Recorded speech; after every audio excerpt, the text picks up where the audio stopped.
Underneath the hood of the 2023 Dodge Challenger RT, you're going to find the naturally aspirated Hemi V8. It's a 5.7 liter pumping out 372 horsepower with 400 pound-feet of torque. It's paired to the 8-speed automatic transmission and sends all of that power to the rear wheels. Overall curb weight is around 4,100 pounds and it runs on an 18.5 gallon fuel tank, so you're looking at 16 miles per gallon in the city with 25 out on the highway. This car can even do 0 to 60 in about 5.5 seconds, topping out around 155 miles per hour. Overall length is 197.9 inches with wheelbase at 116.2. Height is 57.7 and width is 75.7 inches.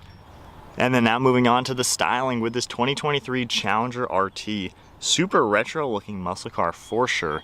I especially like the round design for these LED headlights. They have a very neat look to them. You're going to see that Challenger script written out with all gloss black for the upper grille, and we even get the RT badge blacked out on the one side. Very nice design with more body color wrapping around this front bumper. You get an LED fog light down below and then a massive front splitter finished in black.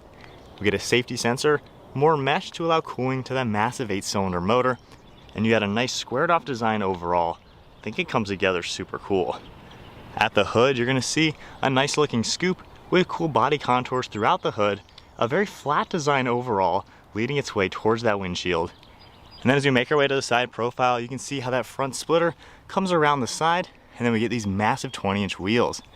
Dodge logo in the center, and they're a pretty nice multi-spoke design with a gunmetal gray. We get a sharp body line surrounding this front fender, the 345 badge on the side, and then just a super flat, clean design throughout the side profile. You get one simple body line, and it has that retro look. You can see the body color door handles and mirror caps, and then black surrounding the windows, and then your sunroof up on top with a shark fin antenna. Moving to the side profile, this is a huge coupe. However, it has that muscle car design on the side, and I just love the proportions. You have a huge hood and an equally large rear trunk, and that body line cuts upwards towards the top portion of the rear fenders. I like how this whole C-pillar fades its way into the side, and it's just a simple design with just a few sharp body lines here and there. Moving in back, you can see all those lines sloping around to the rear end, where you're going to see the LED taillights, Dodge written out in the center, with a trunk release button and your backup camera, and then a nice satin black look for this rear mounted spoiler. Down below, there's one body line throughout the rear bumper, massive dual exhaust system. You're also going to see all of your parking sensors down here, and the plastic black trim for the diffuser. Overall, the overall look looks very neat. I like how squared off this car is, and it has that retro muscle car appearance. Moving to the key fob, we get your lock, unlock, trunk release, and remote start, and then Dodge is written out on the back. If we go ahead and lock the car, all you have to do is grab the door handle. It's going to automatically unlock, and then we have a button up here that you can lock and unlock it. Moving to the interior, this one has Napa leather along with black Alcantara all throughout, and you can see more black and dark accents. Moving to the door panel, it's finished off in a nice vinyl material with some stitching. Then you get the smooth leather all throughout the center.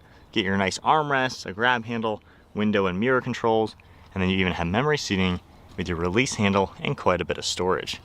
You can see some power controls on the seat with a manual recline lever. Then the smooth black leather with all the Alcantara perforations in the center.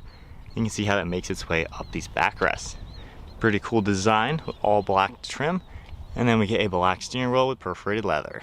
And then now inside the Challenger RT, keeping my foot on the brake, we can go ahead and fire it up.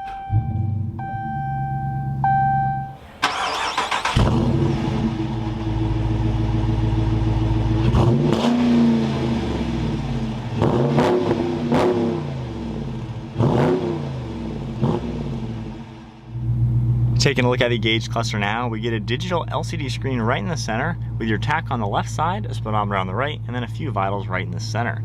You can configure it using the control panel on the left part of the steering wheel. So if I scroll down once, we can see vehicle information, and you can scroll left and right and see all sorts of different vitals that are going to come up. Continuing down, we have performance. You can scroll through this and see all sorts of cool information about different 0 to 60 times, things like that. And then we also have your driver's assistance, and a few more pages will pop up as you scroll down through the menus. On the steering wheel, we get that Dodge logo and some chrome trim. All of your cruise control settings on the right side with forward pacing, some Bluetooth and audio controls, Then you get nice little paddle shifters up on top. They have a pretty cool look and feel. They're about this big back there. And then underneath them, you're gonna see volume buttons as well as tuning. We have a stalk on the left for all the windshield wipers. And then to the left of the steering wheel, we have your headlight control along with interior dimming and your trunk release. And then a power button for the tilting and telescoping steering wheel. We have some vinyl material and the cool plastic design surrounding all the gauges. You can see how everything makes its way over to the far right side. We get the Challenger badge on that air vent, and then more of these cool contours leading towards this infotainment screen. Right now you can see all of our climate control information, super easy to use with fan speed in the center. You have heated and ventilated seating along with a heated steering wheel. Then we have your media control, you can view all of that. You can just continue scrolling through everything. In the center for all of your apps, you have a few more shortcuts you're able to adjust. You can scroll left and right and see more items. And then scrolling over into the performance control, here's where you can adjust quite a lot in the car.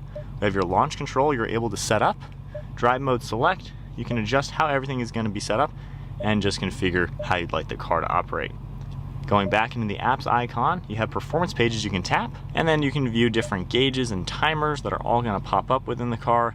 You're able to monitor a lot within the vehicle, G-force meter, you can see your engine, everything like that, and then even a dyno with the power this car is putting down. We have our settings icon as well, and then going ahead and putting into reverse, we get a nice backup camera with guidelines and a pretty large screen overall with your parking sensors in the center.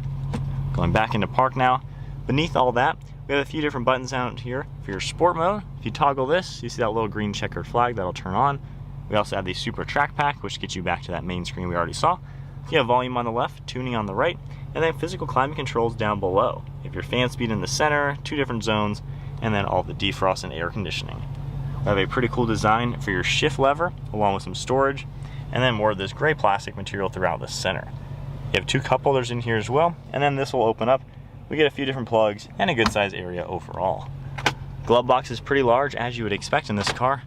And then an overall look at the interior. While this car's been around for quite some time, it still looks pretty nice, especially with all the leather and Alcantara, and it's a pretty muscle car type of vibe. Up on top with a black headliner, you're gonna see a manual sunshade as well, and then up on top we get a sunglass holder and then all of your dome lights and garage door opener buttons. The Dodge Challenger does have back seats. If we pull this lever and move the seat out of the way, you can see 3 people back here. You can see the same materials with all the Alcantara along with that smooth leather. And then right in the center, if you grab this seat, we can pull this backrest down. You're gonna get a nice armrest with 2 cup holders. There's also a few amenities like your climate vents up in front, and you're all moving our way to the trunk. I can double tap the button on the key fob. Of course, there is that button on the back as well. And then just lifting this up, you have so much space in here. This is a huge car in general. You can probably fit 4 sets of golf bags back here. And you can even open up the floor, you get a little bit of hidden storage space, and you see just how large everything is. Of course, the back seats are gonna fold down as well to really maximize the cargo area. And for being a 2-door car, given the size, it is definitely one practical muscle car. All right, so we are setting off now in the Challenger.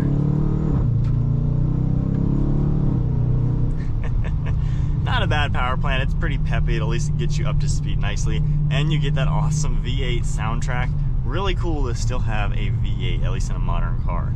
Now some normal driving, and if I tone it back down and at least take it out of sport mode and just normal automatic, it's a pretty livable, normal car to drive, quite honestly. It is huge, you can see that hood is super far away. However, it's really comfortable and kind of luxurious in here. You have a huge cabin, there's so much interior space. Visibility is pretty good out the windshield as well. Of course, you can see the huge hood, but you can still really nicely see ahead of you. Mirrors all do a really good job letting you know what's going on behind you. And then over your right and left shoulder, you get pretty good visibility. Over your left is not bad at all. On your right side, that piece is definitely a little big, so hinders visibility just a tad, but I wouldn't say it's really all that bad. The suspension, there's nothing adaptive in this RT trim level. However, it's still comfortable. It absorbs bumps really well, and I don't really seem to have any issues with just normal driving. And then back to slowly getting up to some speed and everything. The transmission shifts really smooth. It's a pretty normal car, like I mentioned. It doesn't really rev too high. Being a large engine, it doesn't have to work that hard to at least get you up to speed. I think the seats are also really comfortable as well. You got a lot of good padding. They're large seats too, so I think it'll accommodate quite a lot of different body styles.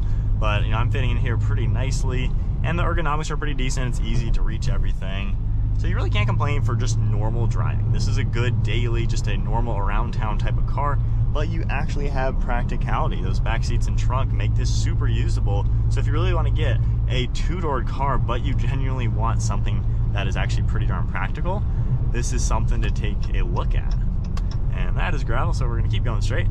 But when you are cruising, there's really no like wind noise, road noise, things like that. So it's a decently insulated car, and there's enough tech to make it kind of modern.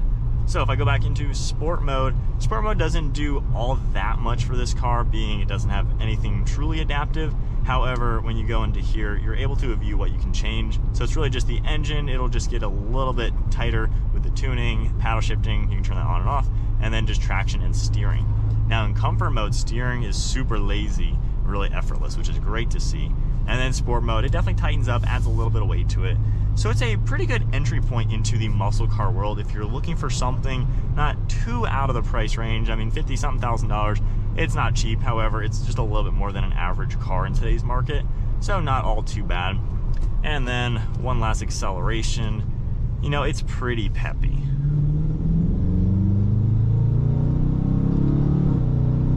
I mean, it'll get up to speed nicely. You can enjoy the power, get up to speed. So overall, it's a pretty good blend for that entry point into a muscle car. You got the V8, you got the soundtrack, and you have pretty decent fuel economy for being a V8 and all the comfort and size you would need.